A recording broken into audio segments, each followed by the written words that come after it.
believe that nowhere is there on YouTube a video that shows you what to do if you put your UV blocking drapes in the washing machine and the UV backing comes off and disintegrates, leaving you with a very unattractive black, brown,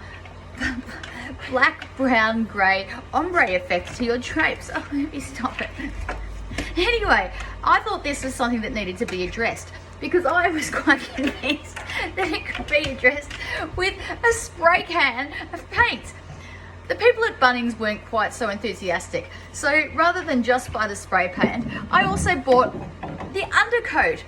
This still didn't fill them with great hope that anything was going to work out that well. So I left Bunnings and went down to Autobarn. Autobarn sold me a can of this stuff for $40 that was specifically for the interior of the car, for the vinyl and for the upholstery. And I used it yesterday. My daughter, who you will see in the background, filmed me doing this exercise, and it wasn't hugely successful.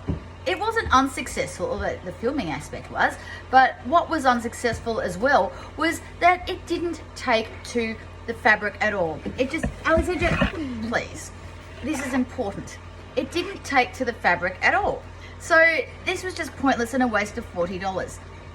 Okay, so next I went back to Autobarn and I bought this little baby, plastic dip. Now I had to drive, not just to any Autobarn, I had to drive an hour and a half across town to get this. It was the last can of plastic dip I believe that exists in the country. So I'm really excited. It's a spray on, it's a spray on substance that turns anything into rubber, even small children, I believe. And yeah, so I'm just thinking this would, in my mind, be the perfect substance to put on the back of my curtains to both cover up the very ugliness that is there at the moment, but also to just provide the similar texture to what was previously there. Again, the guy in Autobarn wasn't that enthusiastic, and he directed me towards this stuff, and I give you Rust-Oleum. So this is Rust-Oleum, and it is a painter's touch and primer. Alexandra, please move the toast.